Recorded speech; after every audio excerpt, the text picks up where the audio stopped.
泽国深处水茫茫，残偶千树宿断肠。孤魂执念何处寄？亡灵低语半斜阳。大家好，在下奇闻居士。在墨西哥城南郊的运河深处，一个被遗忘的角落里，隐藏着这样一座岛屿。它不是度假天堂，而是恐惧的深渊。成千上万破碎的玩偶，如同被诅咒的幽灵，悬挂在每一棵树上，每一个角落，无声地诉说着一段令人毛骨悚然的悲剧。剥落的油漆，空洞的眼眶，扭曲的肢体，他们日夜守护着这个被黑暗笼罩的岛屿，等待着每一个误入其中的灵魂。是谁将他们带到这里？又是什么样的故事让这座岛屿成为了亡灵的乐园？接下来，让我们一同揭开这个传奇岛屿背后不为人知的惊悚真相，一个关于执念、诅咒和亡灵的可怕故事。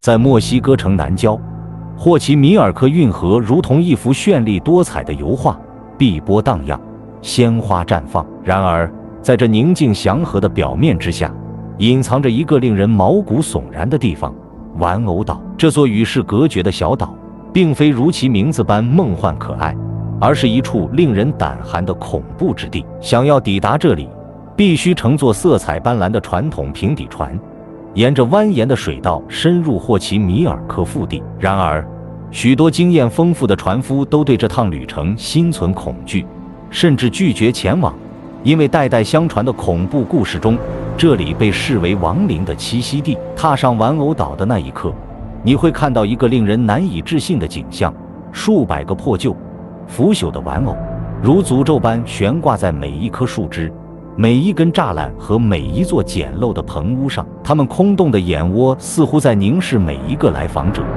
扭曲的肢体在微风中轻轻摇曳，仿佛在诉说着无尽的痛苦与哀怨。白天如此骇人，夜晚则更是令人窒息，仿佛随时都会有什么恐怖的事情发生。这片土地承载着深重的历史创伤。霍奇米尔科运河是阿兹特克文明的遗迹，曾经是连接墨西哥谷地的重要水道。如今，这里依然保留着古老的人工浮岛和纵横交错的运河，是当地居民生活和耕作的场所，也是联合国教科文组织认定的世界遗产。然而，美丽的风景之下，却隐藏着一段黑暗的历史。西班牙征服时期，许多妇女儿童为了躲避征服者的暴行，逃到霍奇米尔科的运河中藏匿，其中一些人宁愿自杀也不愿被俘虏。几个世纪以来，霍奇米尔科运河成为了一个充满悲剧和秘密的地方，也为玩偶岛的恐怖传说埋下了伏笔。后来，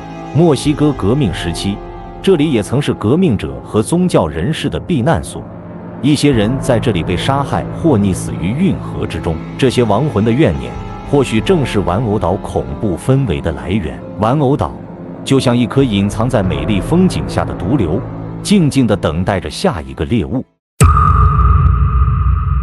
在墨西哥城东部阿松森区，曾经有一位名叫朱利安·桑塔纳巴雷拉的农民，他的生活轨迹因一个惊悚的际遇而彻底改变。原本平凡的他，渐渐沉迷于收集废弃玩偶，最终决定离开家人，独自搬到霍奇米尔科运河深处的这座孤岛上。关于朱利安的玩偶痴迷，流传着两个令人毛骨悚然的版本。第一个版本是，他在运河中发现了一具被百合花根茎缠绕的溺亡女孩尸体。紧接着，他在同一地点发现了一个漂浮的玩偶，仿佛是属于那个不幸女孩的遗物。这接连发生的诡异事件，彻底颠覆了他的生活。更为神秘的说法是，朱利安声称自己经常看到女孩的鬼魂，他听到痛苦的哭喊和岛上诡异的脚步声，坚信这是女孩的亡灵在不安地游荡。为了安抚这个灵魂，他开始疯狂地收集玩偶，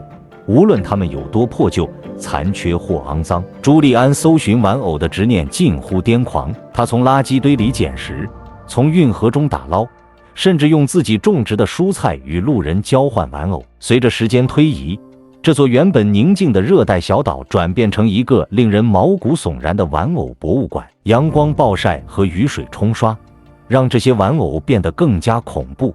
有的缺胳膊少腿，有的面目全非，有的仅剩下一个空洞的头颅。在朱利安眼中，这些玩偶不仅仅是玩具，而是他与亡灵沟通的媒介，是对抗恐惧的武器。他坚信每一个玩偶都承载着一个灵魂，他们默默守护着这座岛屿，也守护着他自己。日复一日，年复一年，朱利安的玩偶收藏逐渐覆盖了整座岛屿。这个由他亲手打造的恐怖乐园，最终成为了他生命的全部。从此，他与玩偶、与亡灵、与这座孤岛再也无法分割。随着玩偶数量不断增加，玩偶岛逐渐被一种令人窒息的阴森气息所笼罩。潮湿闷热的空气中弥漫着腐烂的味道，仿佛有一种无形的黑暗力量正在悄然蔓延。朱利安声称，在夜深人静时，他能听到来自残破玩偶的诡异低语，如同鬼魅般的耳语在岛上回荡。空无一人的树林里会传来神秘的脚步声，仿佛有无形的存在正在暗中窥视。更为恐怖的是，他坚信这些玩偶会在夜间活过来，空洞的眼睛会诡异地眨动，残缺的四肢会蠕动，他们甚至会转过头，用令人毛骨悚然的笑容注视着你。朱利安的朋友和家人对他的精神状态越来越担忧，他们认为长期的孤独生活已经让他精神错乱，甚至可能被岛上的亡灵附身。他们多次劝说他离开这座恐怖的岛屿，但朱利安始终坚信自己必须留下来守护这片土地和那些未得到安息的灵魂。在他眼中，玩偶岛已经成为连接阴阳两界的通道，是游荡亡灵的聚集地。热带气候更是加剧了岛上的恐怖氛围，潮湿闷热的环境加速了玩偶的腐烂，使它们看起来愈发狰狞可怖。空洞的眼窝，残缺的肢体，腐烂的衣物，在湿漉漉的空气中散发着令人作呕的气味。白天，斑驳的光影穿过树叶，让玩偶们如同潜伏的幽灵。夜晚，在昏暗的月光下，他们更像随时准备伸出魔爪的恐怖存在。尽管恐惧与日俱增，朱利安却从未想过要逃离。收集和悬挂玩偶成为了他生命中唯一的意义。他仿佛着了魔，不断重复这个诡异的仪式，试图安抚亡灵，对抗内心的恐惧。然而，命运似乎早已注定，死亡的诅咒最终降临在了他的身上。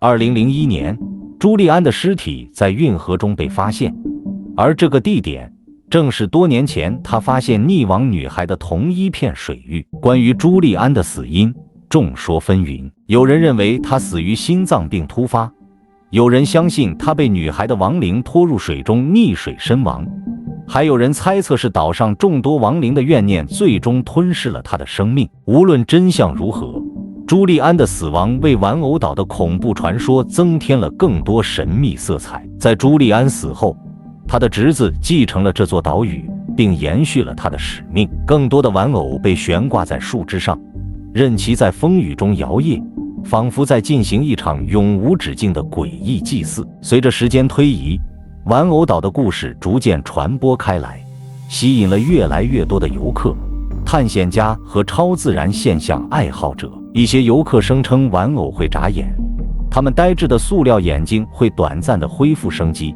然后又回到空洞的状态。另一些人则表示，当他们踏上这座岛时，会感到一种强烈的恐惧感，这种感觉直到他们远离这片怪异而闹鬼的土地后才会消失。就连霍奇米尔科的当地居民谈到这座岛时，也会压低声音，警告外来者玩偶岛不仅是一个旅游景点，更是一个黑暗之地。如今，玩偶岛已成为墨西哥最著名的恐怖景点之一，成千上万个腐朽的玩偶悬挂在树上，用它们破碎的、没有灵魂的脸庞注视着这座岛屿。热带的阳光炙烤着它们的塑料皮肤，使它们开裂，融化成怪诞的形状。它们已经成为了岛屿景观的一部分，与茂盛的植被和运河中弥漫的湿气融为一体。而随着时间的流逝，这些玩偶终将腐烂成尘埃，逐渐消失在自然中。